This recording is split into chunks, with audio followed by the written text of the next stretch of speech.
What's up, everyone? And today I'm doing a deck profile on my Tindangles. Now, Tindangles is a flip archetype, much like Ghost Trick and Crawlers. However, it's kind of a bit different. And the one awesome thing about the Tindangle archetype is how cheap it is. Like, you can buy the entire deck card for like maybe $3. So it is a very budget deck, and in practice, it's not a very bad deck either. I was expecting it for the price to be just like on like the level of like Mech Lords or Trimids, but no, it actually functions pretty well.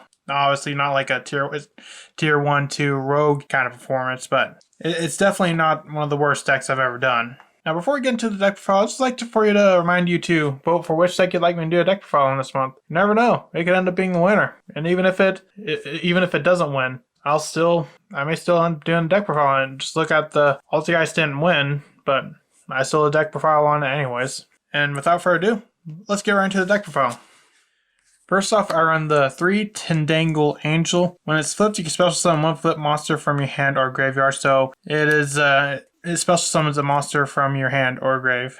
A flip monster. And the one other cool thing about this, if it's flipped during your opponent's battle phase and the battle phase, so I'd say Angel is probably the best Tindangle card. Next, I run 2 Tindangle Protector. Man, the name is really kind of a tongue twister to me, Tindangle. Protector, when it's flipped, you could change up to 3 face-down defense position monsters you control to face-up defense position. Then if all those monsters are Tindangle monsters, add that many Tindangle monster cards from your deck to your hand. And considering I only run Tindangle flip monsters, like I don't run Morphing Jar or Crawlers or anything like that, that's most likely going to be the case. So it's a searcher for the deck, and a pretty good one at that. Next, I run the 3 Tindangle Trinity. When it's flipped, you can special summon 1 Tindangle base Gardener from your deck, so it's good for extending. And if this card was flipped face up, your Tindangle monsters cannot be destroyed by battle or card effect, and if this is sent to the graveyard as link material for the link summon of a Tindangle monster, you can add 1 Gorgon's and from your deck to your hand. Speaking of base Gardener, I run 3 base Gardener. If you control a face-down defense position monster, you can special summon this card from your hand, so even if you do draw it, it's not going to be a brick. You can only special summon base Gardener once per turn this way, and if a monster is normal or special summoned, and is now pointed to by an opponent's link monster, you can tribute this card, special summon Tindangle monster from your hand or deck in attack position. So you can tell this was made during a link format, because it works best when your opponent has links. Like when your Tindangle monsters are summoned to a zone that one of your opponent's link monster points to. So I guess this probably isn't as good in Master Rule 5 as it was in Master Rule 4. But it still does other things. And I also run the 1 Tindangle Intruder. Flip, you can add 1 Tindangle card from your deck to your hand, so it's a searcher, much like, I think, was it Angle? Yeah, it was Angle. And when this card is normal summon, you can send 1 Tindangle card from your deck to the graveyard. If a monster is special summoned to the field in face-up defense position, while this card is in your graveyard, special summon this card in face-down defense position. So it's also a pretty good extender. Like, all these have really good effects. The one downside is they're flip effects. Like, if they weren't flip effects and just like summon effects, then this would be a tier 1 deck for sure. But unfortunately, it's a flip deck, so that makes it a lot harder. So during the first turn, it's going to struggle quite a bit. That's why I do run some stuff to kind of help with that. I also run 2 Puppet Master. When this card is tribute summoned, you can pay 2,000 life points and target 2 fiend monsters in your graveyard. Special summon those targets, but they cannot attack this turn. So this is really good to essentially get into your Dragoon plays. Yes, I do run Dragoon in this, or whatever link play you want to end up running. So it's kind of like this deck's version of Rescue Cat, except from the grave instead of the deck. I also run the 1 Dark Magician and 1 Red Eyes Black Dragon for the Dragoon plays, and also run the 3 Ash Blossom for a hand trap. Moving on to the spells. I run 3 Nigel's Protection. Nigel. It's a fun name to say. Tindangle monsters in your main monster zones cannot be destroyed by battle or your opponent's card effects, and once per turn, if your Tindangle monster inflicts battle damage to your opponent, the damage is double. You can banish this card from your graveyard and discard with Tindangle card. Add 1 Nigel's Protection from your deck to your hand.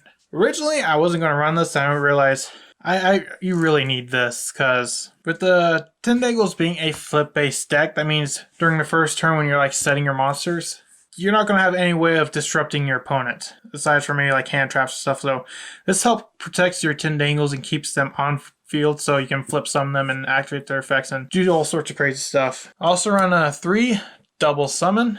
It's a flip deck. You kind of need to run this. I also run the 3 Allure of Darkness. Since all of them are dark, it helps give you some draw power. I run the 2 Red Eyes Fusion for the Dragoon plays and the 1 Monster Reborn. I run 1 Gorgon's End. This card is searchable off of, I think it was Base Gardena or Trinity, one of the two. Okay, it was Trinity. But honestly, I don't really care for Gorgon's End too much, so I only run it at the 1 because it is searchable.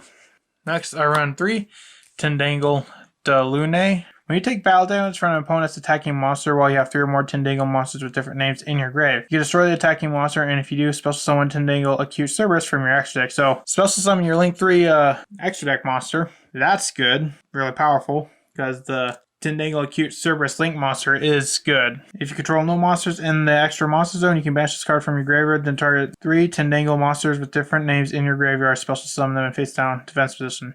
And the one thing is that this actually benefits from Master Rule 5 more than Master Rule 4, because now with Master Rule 5, Fusion, Synchros, and XCs don't need to go in the main deck. So let's say I have a Red Eyes Dark Dragoon on the field. I'm going to have it in my main monster zone, not my extra monster zone, so that's more likely to be empty now than in Master Rule 4. Next, I run 3 Junk Sleep. I thought I didn't have this card, but I have like probably 5 of them. If your opponent overall special summons a monster, you can change all face up, all face down defense position monsters you control to face up attack position, and during the end phase, you can change them back to face down. So that's really good at setting off your flip monster effects. Yeah, it's really good for any flip decks. Probably should have put this in my Crawler and Ghost Trick deck. Lastly, I run 2 Infinite Impermanence. You can also bump it up to 3 by taking out some other card. Moving on to the extra deck, I run the 3 Tindangle Acute Cerberus. It requires 3 Tindangle monsters and gains 3,000 attack if you have 3 or more Tindangle monsters with different names in your graveyard, including Tindangle Base Gardena. And it gains 500 attack for each Tindangle monster it points to. And at the end of the battle phase, if this card declared an attack, it doesn't matter if the attack is successful, you special summon 1 Tindangle token. So it does a lot. While it does start out with 0 attacking, you get to 3,000 attack pretty easily, as well as an additional 500, depending on if you have multiple Tindangle monsters in your zones at this point too, as well as just summoning tokens, because tokens are always good. Also run the 1 IP Masquerena, Cerberus, Phoenix, and Unicorn. I run that pack. Most of the rest of the stuff, because Acute Cerberus is the only Tindangle extract monster, so the rest of it is just some fill and just some stuff to kind of like help. Just good link monsters and stuff. I run the 1 Verte Anaconda, the 1 Red Eyes Dark Dragoon, Dugaris, Abyss Dweller, as well as the Axis Code Talker, Appaloosa, and Borrelsword Dragon. That's all for this deck profile. So what do you think about Tindangles? Do you think it's a pretty cool archetype? Do you think that name is hard to pronounce? Because I'm struggling with pronouncing it half the times, and I'm trying to say Pringles. Man, I haven't had any Pringles in a while. But without further ado, that's going to be it for this video, and I'll see you in the next video I make. Bye!